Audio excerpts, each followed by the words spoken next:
Hey everybody, welcome to the Starting a Counseling Practice podcast.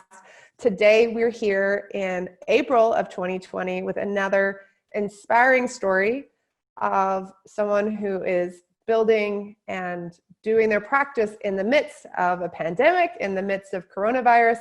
And I'm so excited to have her share some of the unique ways that she's reaching out to her community and building relationships and building her private practice in the midst of a pandemic.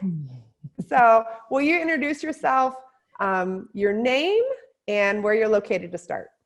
Sure, I'm Gina and I'm a licensed professional counselor, and I'm in Phoenix, Arizona. Awesome. And her website, if you guys want to go and check it out, is mindhelm.org, mindhelm.org. So tell us about what your practice looked like before the pandemic started. Right.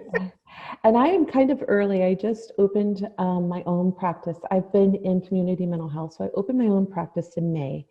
And I have a practice in Central Phoenix, so it's in a pretty big area.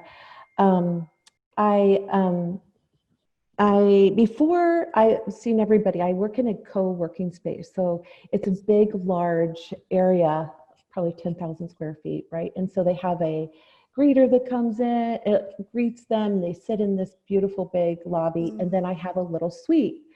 So that was, and there was a lot of people in there. But right now, and I was getting up to about 15 people a week, which is pretty close to my goal. That's pretty amazing. Like, I mean, starting in May and looking in February and going like, all right, from May to February, less than a year, 15 clients getting up there, still kind of getting your bearings, but sounds like you were right on track to be full within a year. Yeah, I was certainly hoping for that, and one of my biggest, so I was seeing clients privately, and then I was also one of my biggest, and I took a lot of this from what you guys were, just how important it is to be organically marketing. I decided to take a class that I had taught and created, a few years ago, and had been really popular in community mental health. It was called Coping Skills.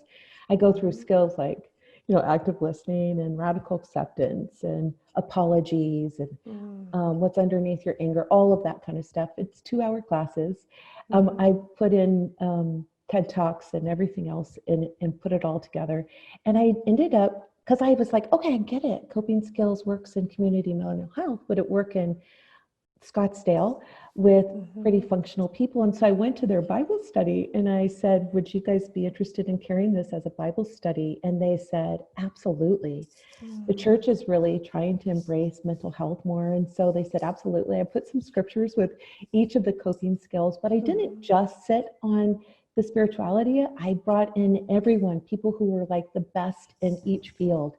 And then I brought in coping, like counseling tips. And so that became a really huge, it's probably a big part of why I was getting to those numbers, because that class was 100 people, believe it or not, on a Tuesday morning. So I was getting a lot of clients from that class. That's fantastic. So I want to go back and highlight what she was talking about, that you really thought about how you could be of service to your community, how to build relationships. And you started thinking about, what do people need and where might my ideal clients be?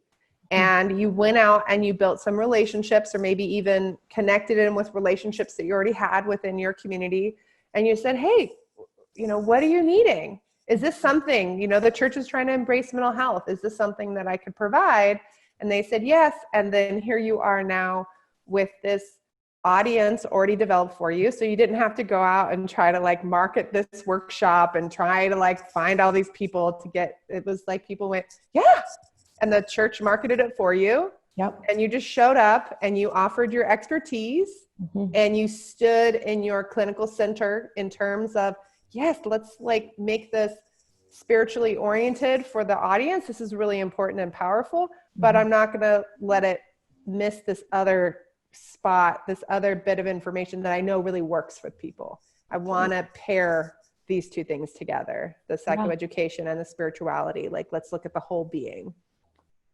And quite honestly, the women, it's a women's Bible study. So the women loved it. They were like, this is awesome. We came to a Bible study, but we were wanting more of like really practical ways of how to deal with emotions. And a lot of them were dealing with, well, because of the demographic, a lot of them were dealing with a lot of different things, right? So that is challenge, because I had young moms all the way up to like 80-year-olds. So I just worked really strongly in the clinical part of it so that they could find what they needed in it. So I would like address big topics, and then they would find what they needed into it every week. So every week I was like averaging between 75 and 100 people a week on a Tuesday morning. Wow. I did none of the advertising. I also didn't charge for my time. So it was all voluntary. I felt like it was just my accessibility for people. Yeah. So a way to give back, and in a way where you're giving back out of, like, I want to say the word bounty, that like, hey, and this is also something that's building my practice at the same time. And so it's a win-win for everybody. It helps the church. It helps me. People know that here's someone that they can trust, that understands mental health and that respects and understands their spirituality and their faith, and can integrate that beautifully. I mean, talk about giving people a real sense of what mental health could be for a population that sometimes is fearful of mental health. Is someone going to think I'm crazy when I say, like, I heard God's voice? Like, these are real questions and fears that people have, because, you know, like this is the reality. So here this is in a perfect place too, where you're doing all of this and your main marketing is all in-person relationships. And then this pandemic happens and they say, no groups more than 50. And you say, well, I can't do that. And the 40 and 10, like all the things you're like, from the beginning, you're like, wait, no, this is me. This is us. Right. So what did you do? Well, because too, churches have been very affected. So churches, so the Bible study alone said we can't even meet anymore. And so at the very beginning, since it came so fast, I mean, the orders came down so fast for this. So for the first week, at first they said 2 weeks. Let's just do it at 2 weeks. So they paused everything. So in that week, I said, I bet I could learn Zoom.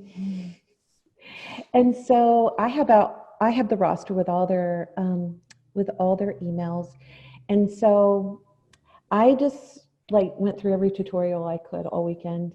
And I learned how to do breakout groups, and I learned how to do polls, and I learned how to do like just all the things I needed to learn to learned how to share my screen and do all the videos I needed to do. And so the first week I just sent out my homework, which was on humor, using humor as a coping skill, which is a great coping skill in the middle of this.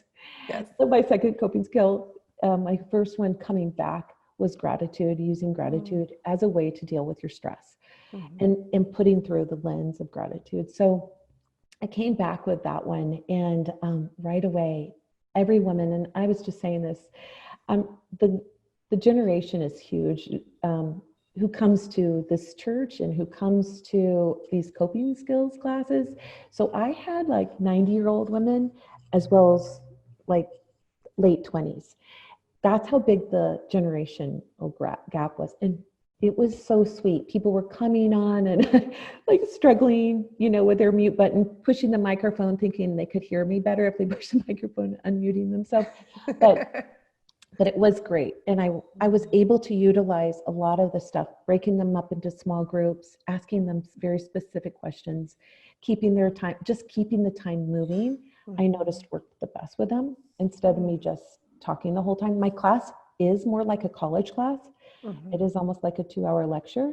And I don't do all the lecture, but I do mix it in with all the experts on whatever field I'm talking about. So you change it up a little bit based on the particular needs of wanting to like engage people, and you invited all these people. You got this about how many people ended up showing up to this Zoom meeting? 75. for the very first time. And lots of them had never even heard of Zoom. Mm. So showed how sweet it was. It's like, it showed what a community you had created in this very wide gap, right? It showed how much people were wanting and needing, and that they were willing to step outside of their box in order to get their needs met and get connected with their community. And what a way for you to show up in service, right? And also just in providing that stable base. I mean, that's a huge part of who we are as therapists, depending on how you look at what therapy is. But there's a huge part of just being this like secure, stable person that people could rely on and people could count on.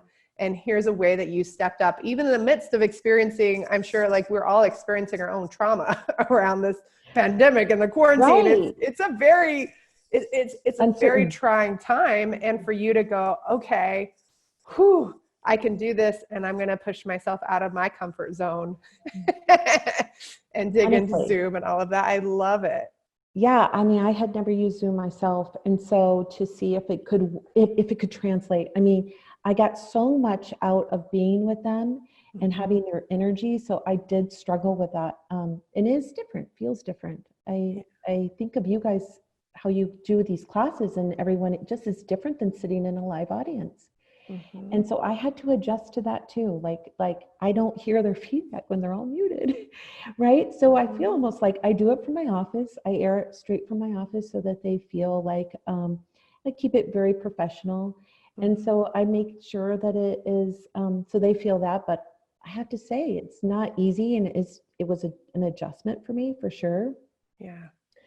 So, because you feel a lot when you're in a live audience and you're seeing their faces and you're getting their feedback. And there's some things like, you know, you're a boot camper, right? So you've been to a lot of trainings with us, and you're probably looking back and going, oh, the polls and the other things, how there's the engagement that we purposefully work things in particular ways to get people typing and engaged in that space. And so people show up to our events going, oh my goodness, and they're typing away, and here's what's going on, and they're in that space as opposed to just hanging out and watching. And so you're learning this great skill in this moment. It made me really think of you guys, because I'm always like trying to say something to you guys when you're talking. And when that was happening for me, I was like, gosh, this is a lot going on. Like reading all those chats, paying attention to what you're trying to do and stuff. So it does. I would just say this to therapists. It's like, you just have to jump in. And just be brave. I think that was the thing, is I needed to just jump in and be brave. And I was really taken by how sweet everyone was. I think my first one, I said, okay, I'm like, give myself a B+. That's how I felt. It's like, I certainly didn't ace this, but everyone was they said, well, this is the first time we've ever even experienced Zoom. So I would say that too, is like, even just like trusting yourself, and people are so easily accepting of your mistakes. But yeah, I mean, I was on a professional Zoom call, I think yesterday, and somebody had come on the wrong host, and so there was some issue with the breakout room, and they were trying to fix it, and all of a sudden the meeting was ended, and everyone got back on and was laughing, and they said, see, look, do you hate us? Are you never going to work with us again? They go, all of us were like, no. They're like, that's just realize that it's okay, and people, especially when you have this strong connection, it's going to be okay, and they'll transition with you. I think also something that you kind of brought up in a way is this idea of like comparisonitis, right? So you could look and say, oh my gosh, how do you and Kelly read and keep up with the chat and respond to everybody? Do you know how? No. There's two of us. There's two of us, and we are bouncing back and forth between speaking. And so we have this amazing thing of having a support network and somebody who can kind of jump in if there's a particular question or particular issue. So while one of us is speaking, and we had to actually go through, and like if we speak in public, we don't script it, but to do online, we have to script it. Otherwise we'd always be talking over each other. So everything is kind of scripted out, and we know who's going to cover what, and like when we switch off, so that it was seamless, and you're not like was it? No, like we're just going. So as soon as one person is done, then they're taking over the chat and responding and doing that. And then we kind of bounce back and forth. And so it really helps. And so we can be looking again at the chat in these spaces and going, oh, here it is, right? So sometimes we'll even hear one person will stop talking and then the other person will be like, oh yeah, this person's saying this, because they can read it off.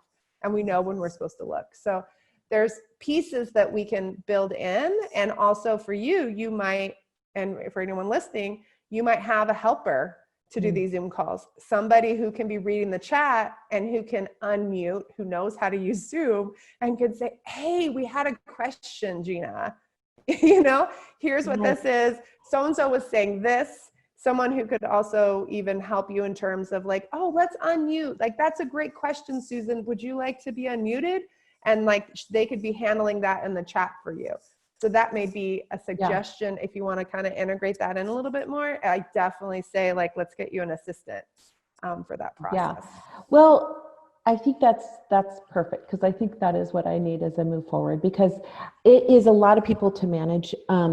Like I said, I didn't know if even like 20 were going to join me, or if like 10. So when I started seeing my whole waiting room filling up to like 75, I was like, oh my gosh. Like, how does it, wait a minute, can Zoom hold this? Like, I definitely am glad I got the pro version, right? Like, oh my goodness. Exactly. Okay. And let's talk about your private practice and the people that you've been seeing clinically. How has been transitioning them to telehealth? How's that process been? It's not my favorite, but a lot of them I had already been seeing, so I had already had a nice relationship with them, and I think that is easier. So I moved, I would say the majority of them are all coming from telehealth now. It took a little staggering to do that, but you know, right now we're like week 3 into this shutdown. We're in Arizona, so we're shutting down a little slower than maybe California is. So, but this is probably the biggest week we've had as far as shutdown goes. I would say I don't have clients that call me new. I have Google ads and stuff like that. I don't have many new clients calling me. And some of my current clients have just been struggling. I mean, some of them are losing their jobs. And so they are moving into saying like, oh, could I pause for a little while and just like figure out things. So it is complicated as a therapist at this time, because I also have some clients who are saying like I was working on my issues with my dad, but now this seems way bigger. And so I don't even want to talk about it, right? So we have some of those. I do have some teenagers, and the teenagers seem to be diving into their problems fine. Yeah. So, and they're not really my ideal clients, but I love them. So I will take some. So I really enjoy some of my teenagers. So they seem to be diving in. They've struggled really hard in this. So I don't know. I have such a mix. I can't say yet, because we're still kind of early into this. I can't say yet, like, how it will change, but I have to say I'm still seeing 13 clients a week. So I haven't dropped. Yeah. I think that's the piece that's so fascinating. And being a bit ahead in California, I can say after you get over the couple of weeks, people do start looking and the phone calls do start coming back in. So that's what we're hearing pretty consistently, is like after people get over their initial like panic and here's what's going on, and like, oh, this isn't just for 2 weeks, this is something extended, and oh, my kids are home from school and I've just been thrust into homeschooling, or all the different pieces that might be happening. People are starting to shift. There was one of the boot campers, Alicia, that's over east of us. She booked 2 new clients yesterday. And she'd been saying, oh my gosh, it's, and her caseload had stayed just fine, but she was like, gosh, the phone has been so quiet. And then what we're finding again, and it really depends, because you hear some people going, oh no, the phone's ringing off the hook, and other people going, no, it's really quiet. And you start talking about where they're at in the shutdown cycle. And that's usually what it's related to, right? Oh, that's interesting. So because we just shut down probably Monday was when like they called the schools being done and everything. So you've got a little bit of time for the phone probably to be quiet. But the people that you're reaching out to within your group, I think those are going to be the calls that you'll get, or the people coming in and saying, oh my goodness, this is what's going on. I think the other thing that we've been talking about a lot is that a lot of people don't know, just like they didn't know that you could do Bible study online via Zoom. A lot of people don't know that you can do therapy in person or online. So to let people know within your groups, even, hey, if you're needing support, if you're needing therapy right now, therapists are meeting online. We know how to do this. We can help you. And if you need help finding someone, give me a call. Okay. I'm happy to help you find someone, or if we're a good fit, we can work with that. But if any of you guys are needing therapy right now, here are the steps. Know that therapists are still meeting. We know how to do this. We have the support. Teletherapy works. The research is out there, just like, it's a little bit of a shift and a transition, but it works. Mm-hmm. So when you hold that solid space, so I'd encourage you to make sure that they know that resource is out there, because a lot of people feel like they're kind of on their own unless you tell them. Okay. Okay. I will. I think that's a great suggestion. And I know with Simple Practice, it made it really easy to move to telehealth. So it was very seamless. So. Yeah. And then I know that you are a boot camper. When did you join boot camp? I don't know off the top of my head. I joined at the December when you ran that special. So, very fun. Yeah. For the 10-year anniversary, you said, I am doing this. I had been following you and I'd been doing the free portion of it. Mm-hmm. And then when you ran the special, I was like, I'm just going to do it. I'm just going to dive in and just do it like that. And I've so enjoyed it. We're just about, I think we're almost going to do our live working session. Yeah. So I'm looking forward to that, and I'm trying to move through all my modulars, but I've loved it. I think I've taken a lot from just even your procedures and little things that I'm trying to build into my practice right now. Yeah. So I've enjoyed it, and I think having the support right now, especially, has been so powerful. I just felt like looking at different things. You guys, I think that's what's hard at this point is like the rules keep changing, everything keeps changing. And so just when you think you've figured it out, a new thing comes out. And so I think that's been hard in the pivoting, I think for all of us, and just how do you do it? So I have appreciated that you guys have been on top of it so well and just keep coming out and sharing with us the newest things and the encouragement to just keep going. I think I just watched one of your videos, which is like, you're not defined by this. You don't have to put this isn't everything. It's just like kind of just working through it. Yeah. This is just a blip. You don't have to become a COVID therapist. You don't need to, you need to be who you are and just continue to show up and support and make yourself findable by people who are really searching. And there's a lot of people that are searching, and they're going to continue to search. And it's so powerful and important. We have, for any of you guys that are listening, if you go to the zinnyme.com blog, we have 20 pages of COVID resources that we are updating regularly. I updated it this morning.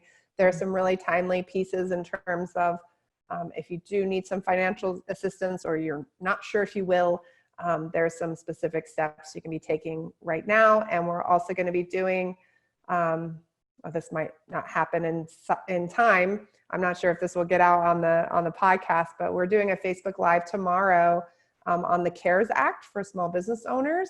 We're going to be doing a Q&A with Mary Beth Storjahan from Workable Wealth.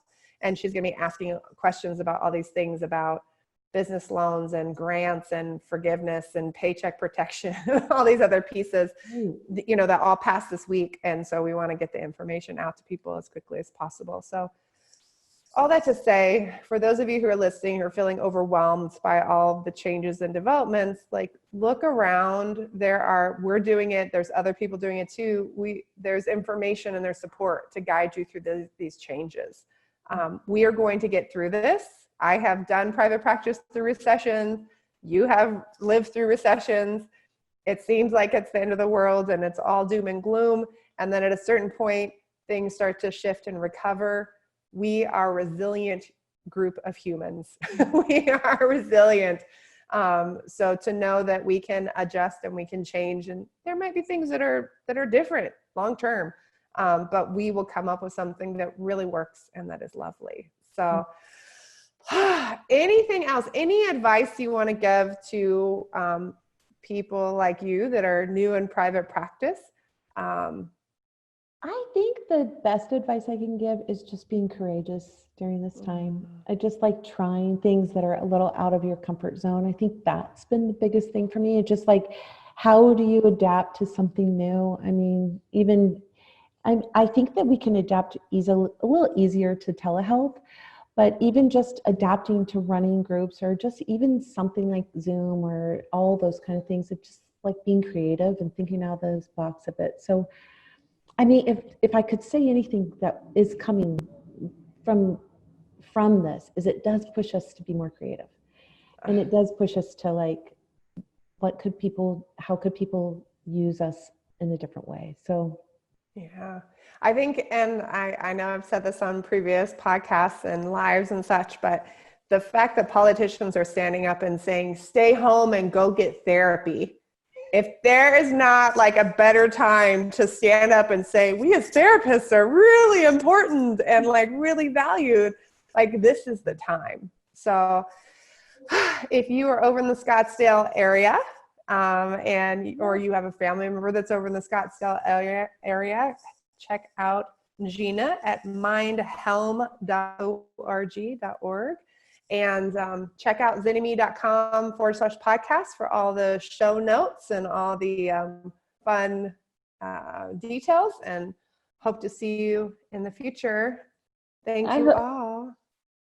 Thank you. You're welcome.